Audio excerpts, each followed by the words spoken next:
Have you ever wondered why understanding your menstrual cycle is so important, not just for your period, but for your whole health and wellness? Most of us never learn this, but it's truly the foundation of knowing and caring for our bodies. As a farmer, a gardener, an herbalist, and someone who just deeply loves the land, I've learned so much from the land about how to honor cycles instead of fighting them. And today I want to share how reclaiming our menstrual wisdom can help us thrive, heal, and reconnect with ourselves. This is part of my reclamation series through the Cocoa Butter Therapy podcast, where we explore somatics, embodied living, and all of the juiciness in between. Menstrual reclamation is really about learning how to listen to the messages and signals of our body and learning about what they mean so that we can be in right relationship with our bodies and with the natural cycles that they're calling us to be in, to really experience balance and nourishment in our lives and in our bodies. When you start to understand your cycle, you can really start to heal patterns like irregular periods, heavy cramping, heavy bleeding, and all these different hormonal imbalances that we experience associated with our menstrual cycle. It really breaks my heart. It makes me so sad that most people never actually learn this, and it makes me sad that I didn't learn this at all as a young person, because our medical system really has not done a good job of prioritizing menstrual health and reproductive health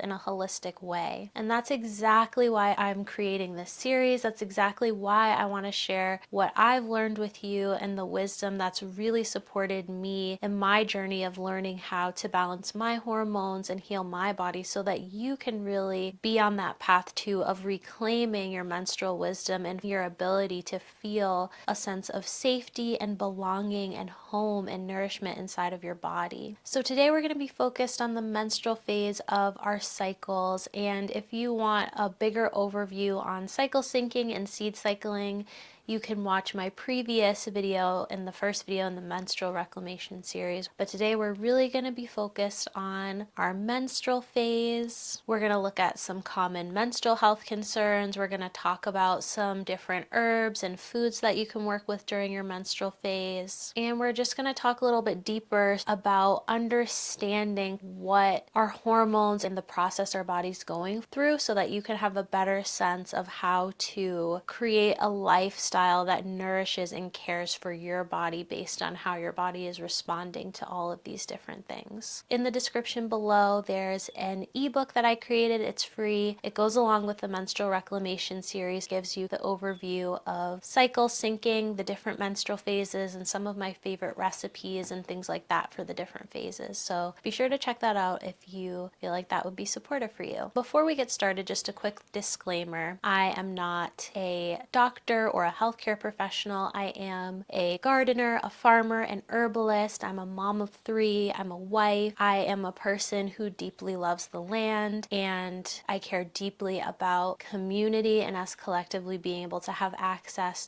to our indigenous and traditional wisdom systems. So the information I'm sharing here with you is really based on my own personal experience. You should always check with your healthcare providers to support you in creating a plan that really works best for your body and that takes into consideration all of your different health concerns and things that you're exploring. Let's start with some common menstrual health concerns. Some of the most common menstrual conditions include dysmenorrhea, which is menstrual pain and cramping, amenorrhea, which is not menstruating at all, and hormone imbalance, which causes a lot of the other things we experience, like PMS symptoms. As a refresher, your menstrual cycle consists of 2 main cycles. So you have your ovarian cycle and your uterine cycle. And these cycles are divided into 4 phases, which are menstruation, follicular, ovulation, and your luteal phase. The first day of menstruation is the first day that you bleed. So not your first day of spotting, but your first day of bleeding. And the menstrual phase usually lasts about 3 to 8 days. So So your menstrual cycle is regulated by this holistic system in your body. So all of the different systems in your body work together to help to regulate your cycle. So for your menstrual cycle, this includes your ovaries, your uterus, your hypothalamus, your pituitary gland, your adrenal glands, and your thyroid. These organs are constantly working together, communicating with each other, and that's really what is going to form the foundation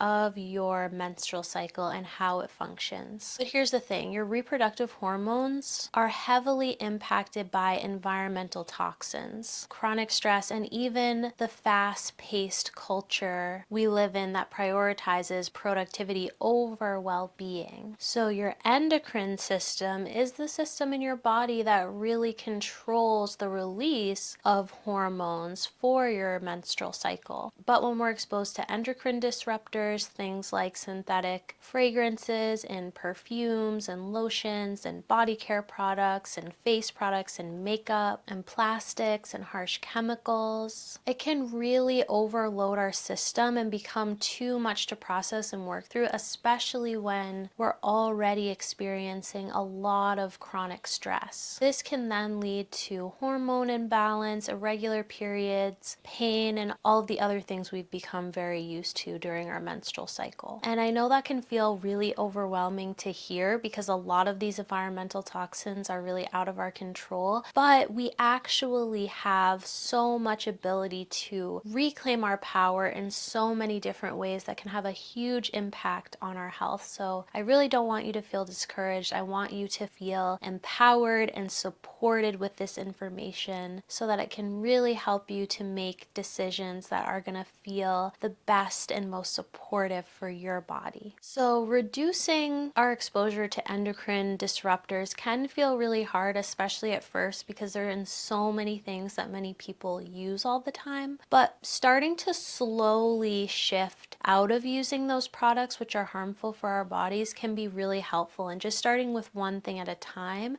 and maybe even just starting with reducing your use with them during your cycle, because this is the part of your phase that you are the most susceptible to being harmed by these chemicals, because you're really vulnerable when you're on your menstrual cycle. So during that phase, you can start to try and shift from using lotions with a bunch of fragrances to maybe working with cocoa butter, using scent-free laundry detergents that are natural and organic, or using ones that maybe are scented with essential oils or things that don't have those endocrine disruptors in them, and natural fiber. So over the past few years, I've been really starting to slowly move towards wearing more natural and organic fibers, and there's so many good things about that. You know, like you can purchase clothing where the fibers are being grown in regenerative ways that are really supportive to our other kin who are part of the system of making the clothes instead of perpetuating a lot of harm. And what I've been doing over the years is slowly starting one piece a year to replace synthetic items in my closet with natural and regenerative fibers. And they just feel so much better on your body, on your skin, then you don't have all these chemicals leaching into your skin. Thrifting is a great way to do that as well. Menstrual products are also really important to talk about, and this is another one that makes me really sad, because we should just be able to really trust the people who are creating these products that are going onto the most sensitive parts of our body, and that's just not the case. And there's been a lot of studies and organizations who have third-party tested a lot of the conventional pads and tampons that many of us use,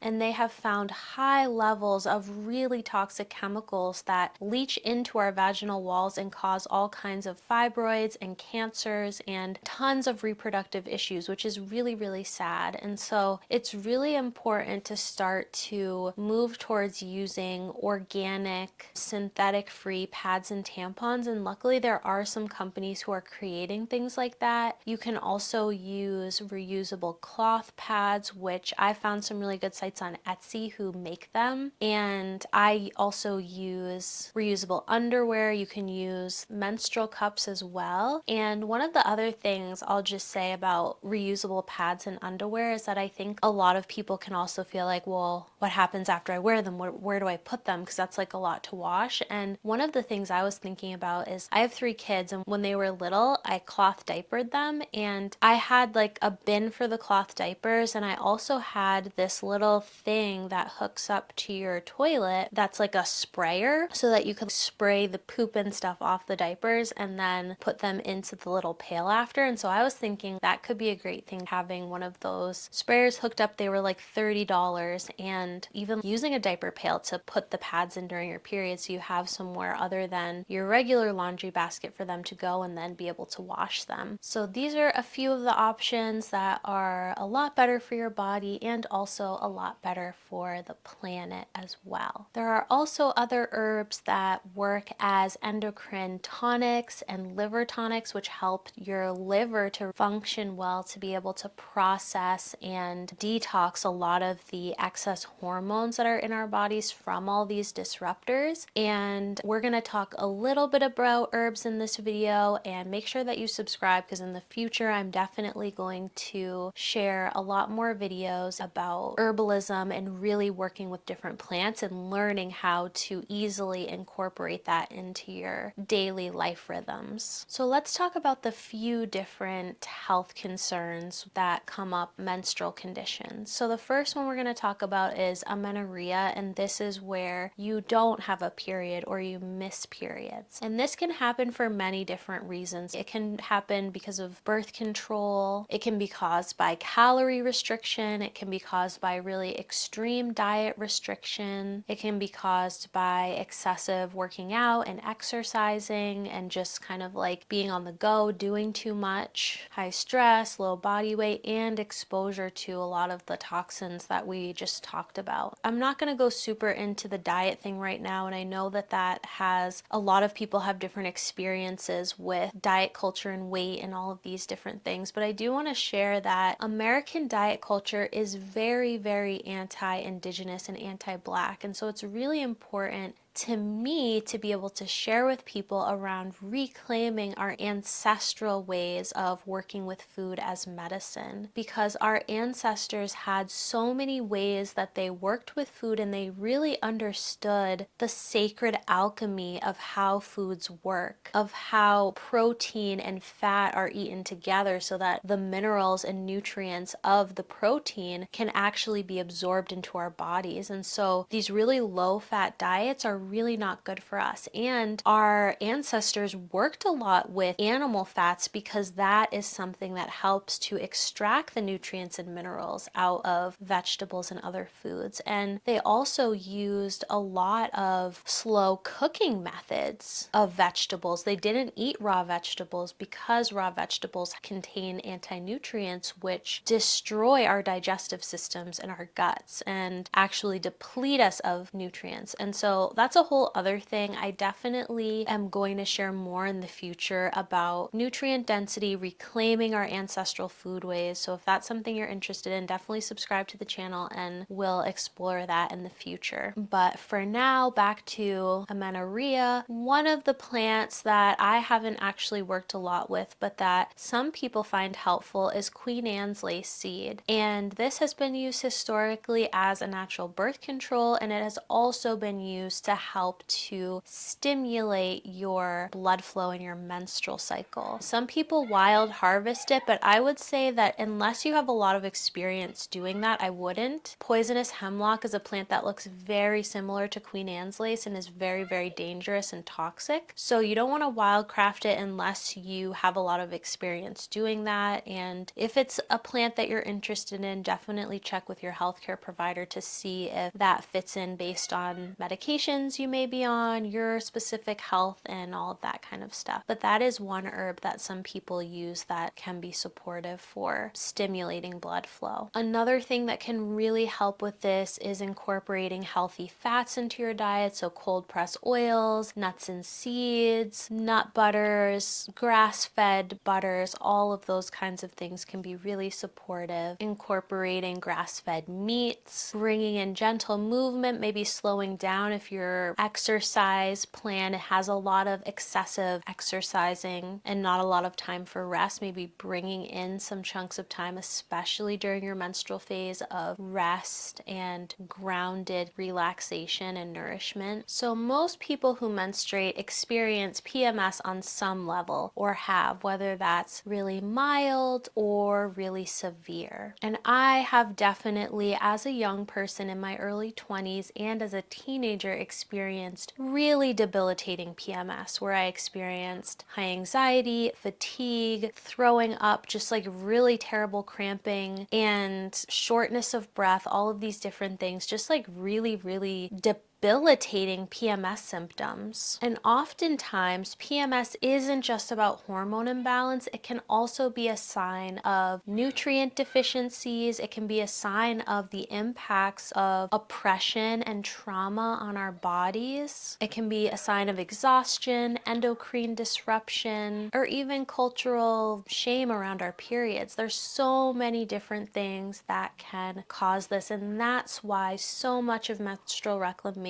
is really about learning how to build a relationship with our bodies where we can learn how to listen to and understand the subtle signs and messages that our bodies are sharing with us. So we talked about this a little bit in the cycle syncing video, but I'm going to go back over kind of like what is actually happening during your menstrual phase. And I think it's helpful to kind of like hear this over and over again so that we can start to become familiar with what's actually happening in our bodies. So when the egg was released in your last cycle and it wasn't fertilized, your body starts to shed the thickened uterine lining because it doesn't need it anymore. At this point, your hormones estrogen and progesterone start to drop to their lowest levels, which then triggers the uterine lining to start to shed, which is what starts your menstrual cycle. As this is happening, your brain starts to release a hormone called follicle stimulating hormone, also known as FSH, which signals to your ovaries to start growing follicles for your next cycle. And each of these follicles contains an egg, which is what prepares your body for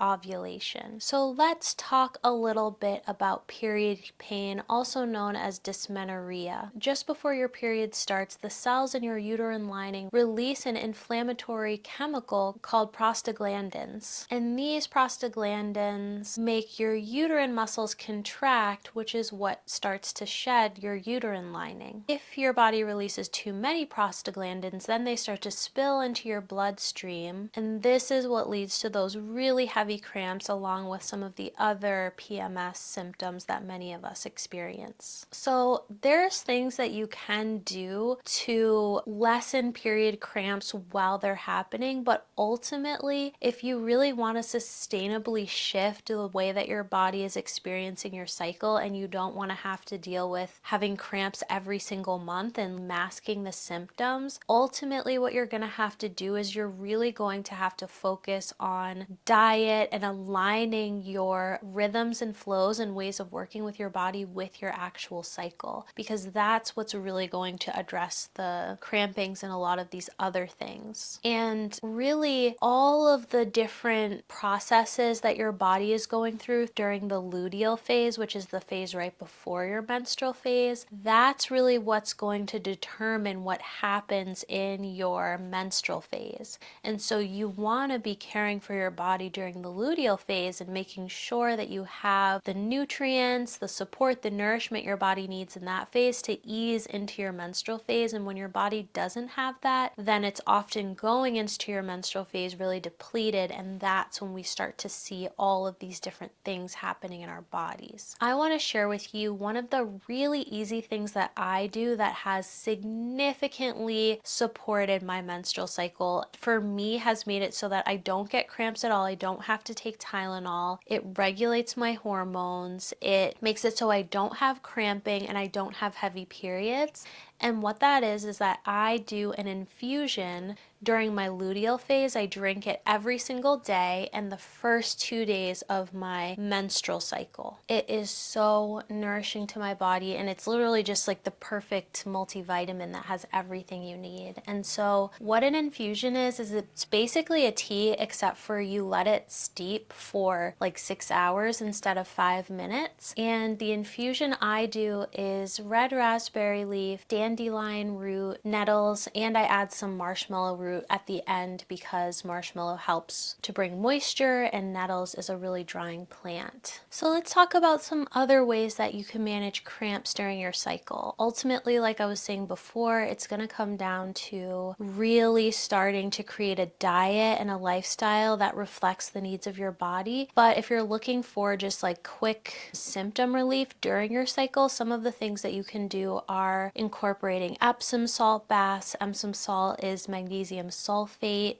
and that is a really good mineral that can be absorbed through our skin to help with depleted magnesium levels, which is what's happening during our periods because our magnesium starts to deplete during our luteal phase. So then during our periods, we need to really replenish magnesium, and that's kind of like hence why a lot of people are craving cacao and chocolate and things like that. So Epsom salt baths can be great. Also, the warmth and the heat helps to stimulate blood flow, and stimulating blood flow is always going to help with reducing pain. And so that's another reason why we can use heating pads, which can help to ease the uterine muscles and also to bring in some of that reduction in pain. With herbs, we want to bring in antispasmodic herbs, which are herbs that help to ease the muscle cramping and the uterine contractions that are causing some of that pain. And so like I was saying before with the infusion I drink, red raspberry leaf is one of the plants in my infusion, and that's a really great antispasmodic, so it really helps to ease those contractions and reduce period cramps really significantly. Valerian root is another really powerful antispasmodic herb. It's also a nervine, which means that it's really good for bringing in calm and relaxation. It can cause like a lot of relaxation, so it can be good for people that are really needing deep rest and support with sleeping. It's great if you experience cramping and also anxiety or other kind of like a lot of irritability and tension and just need something to really soothe and nourish your nervous system. And then cramp bark is another common one that's really good for relaxing the uterine muscles. And cramp bark is really great for uterine and also ovarian cramps, so that one can be really supportive. So there's a lot of antispasmodic herbs. It could be really helpful for you to work with an herbalist if you're really interested in exploring new herbs or reading herbal books. There's a lot of really easy ways to gain herbal information or watching the herbal videos on this channel once I make them. But there's a lot of antispasmodic herbs, so based on the symptoms that you are often experiencing related to your period and really learning about what messages your body's trying to tell you, figuring out the underlying imbalances happening in your body, then you can start to incorporate herbs that can manage those different things, which is why I really love the infusion that I was talking about, because dandelion helps to detox estrogen from your liver. It's a great liver tonic.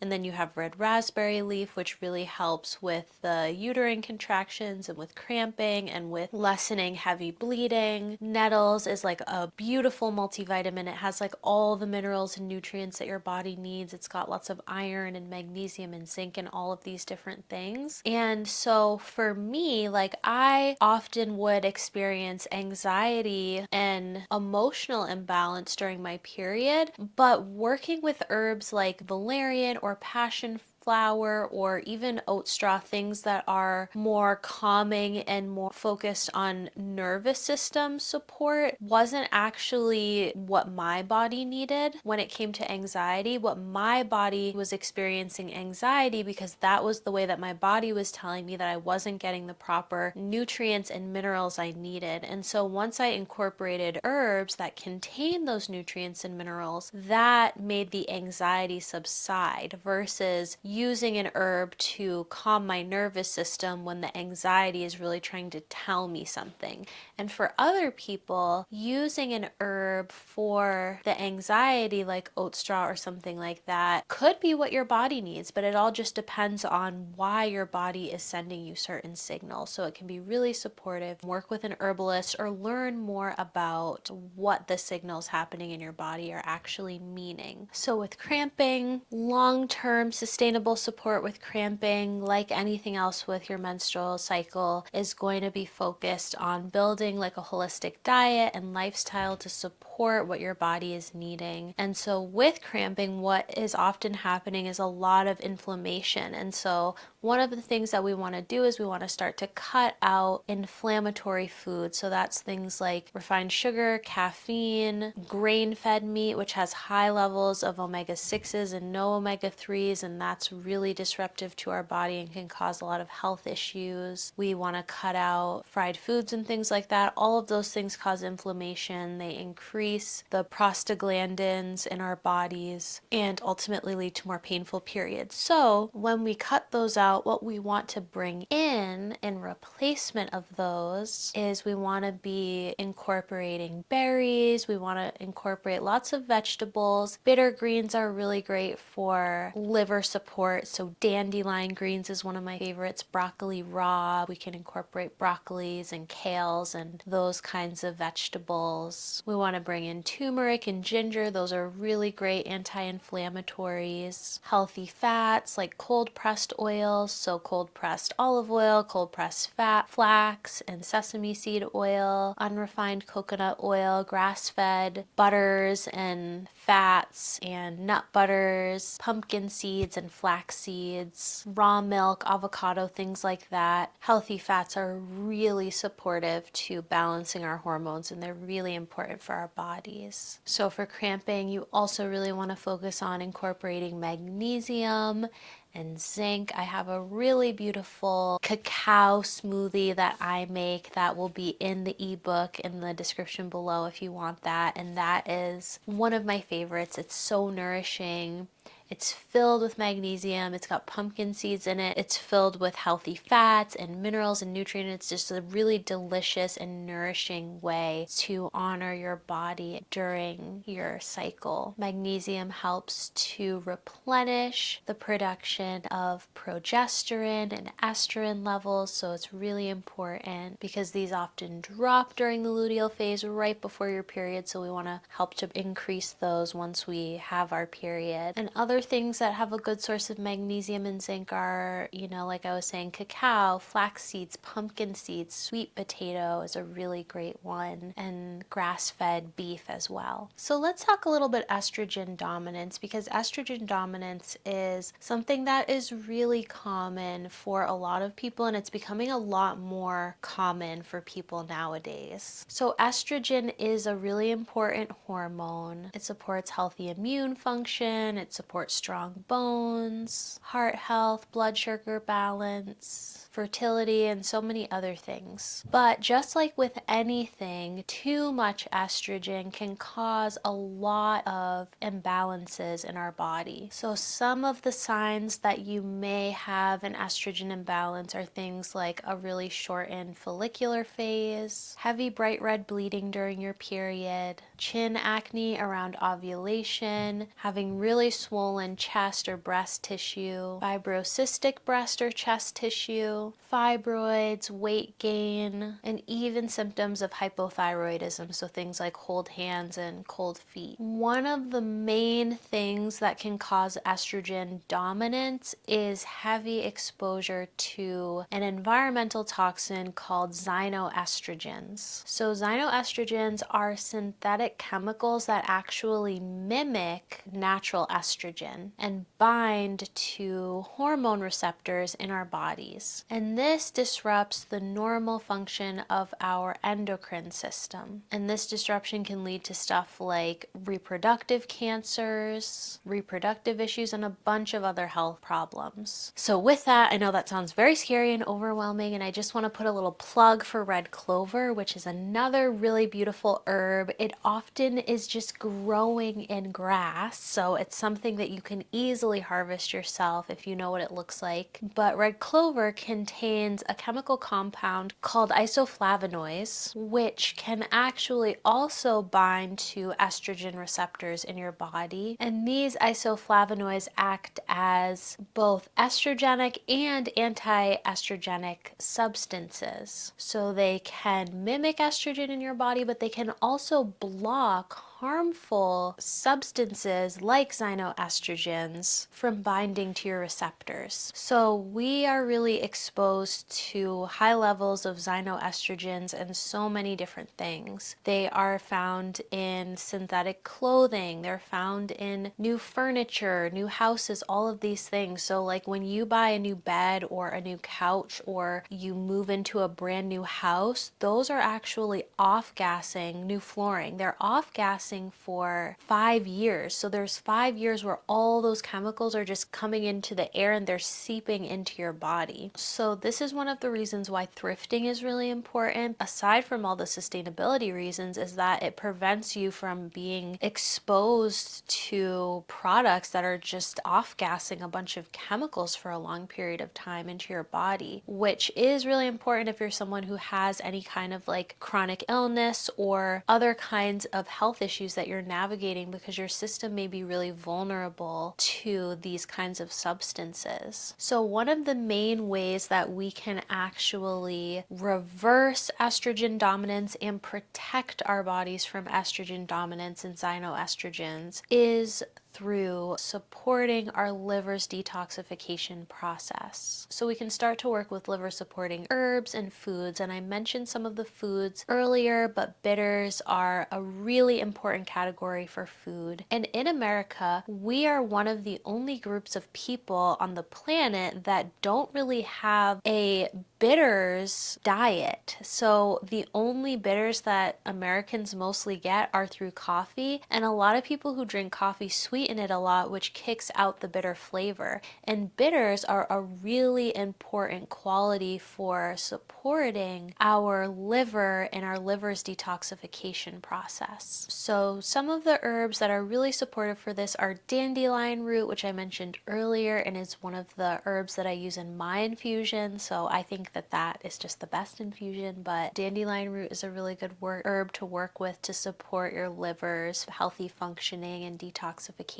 process. Yarrow leaf is another great one. Milk thistle is also great, and Citronda berry, which I love Citronda berry. Citronda berry is great because it's a really great liver tonic and also hormone tonic. Now I know I'm mentioning a lot of herbs, and you definitely aren't going to want to just be taking a bunch of random herbs. Like I shared before, you're really going to want to be working towards learning about your body and choosing the herbs that are right for you with the support of your healthcare team. And the amazing thing about herbs is so many herbs have so many different qualities and constituents and benefits. So often you can find one herb or two herbs that are going to be really supportive for your body because they're going to have so many of the things that you actually need, so that you're not having to take a bunch of different herbs. So I'm definitely going to share more about my herbal journey and just offering different ways for people to explore and connect around finding the herbs and nourishment that will work best for your body. So if you're somebody who experiences menstrual migraines, then some of these herbs are really going to be supportive for you as well. Menstrual migraines are something that don't really have a quick fix. They're like a long-term sustainable process of how we eat and really getting the right nutrients in over time to really shift that pattern. But a hormone balancing diet combined with some of the adaptogenic herbs and liver tonics like Citronda, turmeric, milk thistle, and dandelion root can really help to support migraines over time. Now let's talk a little bit about menstrual bleeding and heavy bleeding. So heavy bleeding is a really common symptom of our periods and of PMS. It's important to remember that there are many different causes for heavy bleeding. And if you're experiencing unusually heavy bleeding, it's definitely really important for you to check in with your doctor. Heavy bleeding can be associated with PMS, but it can also be a sign that something else is going on, like fibroids or other hormonal imbalances. So it's really important to get support to really figure out what the cause of the bleeding is. So for a lot of people, Tylenol can feel like a lifesaver, and I'm not saying there's anything wrong with just taking Tylenol, because that is a way to navigate cramping, but when it relates to heavy bleeding, what I do want to share with you is that one of the things that Tylenol does is it masks the signs and symptoms of what's happening in our body.